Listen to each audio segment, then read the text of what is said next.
नमस्कार, Bharat express UP में आपका स्वागत है। मैं हूं हरिशंकर कुमार। लोकसभा चुनाव की तपिश जैसे जैसे गर्म हो रही है, वैसे वैसे उत्तर प्रदेश में सपा और कांग्रेस के रिश्ते तल्ख होते जा रहे हैं। कांग्रेस यूपी में सपा के वोट बैंक पर नजर गड़ाए बैठी है और उसी मद्देनजर सियासी ताना बाना बुन रही है। इमरान मसूद, हमीद अहमद और फिरोज आफ्ताब जैसे दिग्गज मुस्लिम नेताओं की एंट्री कराने के बाद कांग्रेस अब सपा के एक बड़े कुर्मी नेता को शामिल कराने जा रही है, जो कि अखिलेश यादव के लिए बड़ा झटका होगा। सपा के राष्ट्रीय महासचिव और कई बार सांसद रहे रवि प्रकाश वर्मा और 2019 में लोकसभा चुनाव प्रत्याशी रही उनकी बेटी पूर्वी वर्मा जल्द ही कांग्रेस का हाथ थामेंगी। रवि वर्मा सपा के संस्थापक सदस्यों में से एक हैं और लखीमपुर खीरी के आसपास के इलाके में मजबूत उनकी पकड़ मानी जाती है। रवि प्रकाश वर्मा ने समाजवादी पार्टी से इस्तीफा दे दिया है और उसके बाद 6 नवंबर को वर्मा अपने परिवार और समर्थकों के साथ कांग्रेस का हाथ थामेंगे। 2024 के लोकसभा चुनाव की तैयारी में जुटी सपा के लिए रवि वर्मा का पार्टी छोड़कर कांग्रेस में शामिल होना एक बड़ा झटका माना जा रहा है।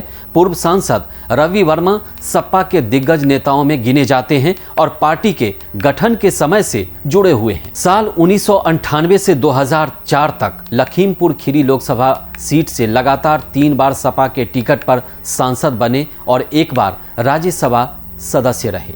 रवि वर्मा के पिता बाल गोविंद वर्मा और माता उषा वर्मा भी लखीमपुर खीरी सीट से सांसद रह चुकी हैं। इस तरह लखीमपुर खीरी संसदीय सीट पर रवि वर्मा का परिवार 10 बार प्रतिनिधित्व कर चुका है। उनकी बेटी पूर्वी वर्मा 2019 के लोकसभा चुनाव में लखीमपुर खीरी सीट से उतरी थी, लेकिन बीजेपी की अजय मिश्रा टेनी ने से जीत नहीं सकी। वो रवि प्रकाश ओबीसी की कुर्मी समुदाय से आते हैं और रुहेलखंड के बड़े नेताओं में उन्हें गिना जाता है।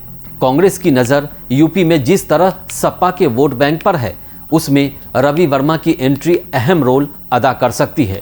रवि वर्मा की पकड़ जिस तरह से रुहेलखंड के कुर्मी समुदाय के बीच है, उसमें बरेली, शाहजहांपुर, धौरहरा, सीतापुर, पीलीभीत, मिश्रिख जैसी संसदीय सीटों पर सियासी समीकरण बदल सकते हैं।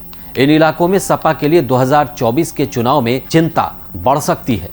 लोकसभा चुनाव के मद्देनजर कांग्रेस उत्तर प्रदेश में अपने खोए हुए सियासी समीकरण को दुरुस्त करने में जुटी हुई है। इसी मद्देनजर कुर्मी समुदाय को साधने के लिए कांग्रेस पूर्व सांसद रवि वर्मा और उनकी बेटी को शामिल करा रही है। रवि प्रकाश के बाद कुर्मी समुदाय के कई अन्य नेताओं को कांग्रेस में शामिल कराने की रणनीति कांग्रेस ने बनाई है, जिसके लिए अवध और देवीपाटन क्षेत्र के कई बड़े कुर्मी नेताओं से बातचीत चल रही है। रवि प्रकाश वर्मा जिस रुहेलखंड इलाके से आते हैं और यहां कुर्मी समुदाय के वोट निर्णायक भूमिका में है। कांग्रेस में रवि वर्मा के शामिल होने से लखीमपुर खीरी के इलाके में ही नहीं बल्कि आसपास के लोकसभा सीटों पर कुर्मी वोट बैंक पर असर इसका पड़ने वाला है। रवि वर्मा के पिता और मां कांग्रेस में रह चुकी हैं, लेकिन उन्होंने सपा के साथ अपना सियासी सफर शुरू किया था। अब वो भी घर वापसी करने जा रहे हैं। रवि वर्मा के एंट्री से सपा के साथ कांग्रेस के रिश्ते और भी तल्ख हो सकते हैं। कांग्रेस की नज़र सपा के वोट बैंक पर है। बीते दिनों पश्चिमी यूपी के दिग्गज मुस्लिम नेताओं की एंट्री कराई है, जिसमें सपा के निकाले गए इमरान मसूद, आरएलडी के हमीद अहमद और सपा से चुनाव लड़ चुके फिरोज आफ्ताब शामिल हैं। कांग्रेस इस बात को बखूबी तौर पर समझ रही है कि यूपी में अगर उसे दोबारा से खड़ा होना है तो उसे अपने परंपरागत सियासी आधार को दोबारा से हासिल करना होगा। यूपी में सपा जिस जमीन पर मजबूती से खड़ी है, वो कभी कांग्रेस की हुआ करती थी। इसीलिए कांग्रेस अब अपने कोर वोट बैंक रहे मुस्लिम समुदाय को जोड़ने पर लगी है, तो पार्टी के पुराने नेताओं की एंट्री कराई जा रही है। इमरान मसूद और हमीद अहमद हों या फिर अब रवि प्रकाश वर्मा, तीनों ही नेताओं का परिवार कांग्रेस में रहा है। सपा प्रमुख अखिलेश यादव यूपी में इन दिनों पीडीए यानी पिछड़ा, दलित और अल्पसंख्यक के फार्मूले से बीजेपी को मात देने का दावा कर रहे हैं। इस फार्मूले के दम पर सूबे की 80 में से 65 सीटों पर सपा चुनाव लड़ने की तैयारी में है और सहयोगी दल के लिए सिर्फ 15 सीटें ही छोड़ रही है। यूपी में विपक्षी गठबंधन इंडिया में सपा, कांग्रेस, आरएलडी और अपना दल शामिल है। सपा जिस पीडीए के सहारे यूपी की 80% सीटों पर खुद लड़ने की बात कर रहे हैं, उसके चलते ही कांग्रेस और आरएलडी जैसे दल भी अपनी सियासी समीकरण को मजबूत करने में लग गए हैं। कांग्रेस और आरएलडी दोनों ही मुस्लिम, ओबीसी और दलित वोटों को अपने पाले में लाने में जुटे हैं। ऐसे में कांग्रेस सपा के नेताओं को ही अपने साथ मिलाने में जुट गई है, तो आरएलडी भी सपा के वोट बैंक पर नजर गड़ाए हुए है।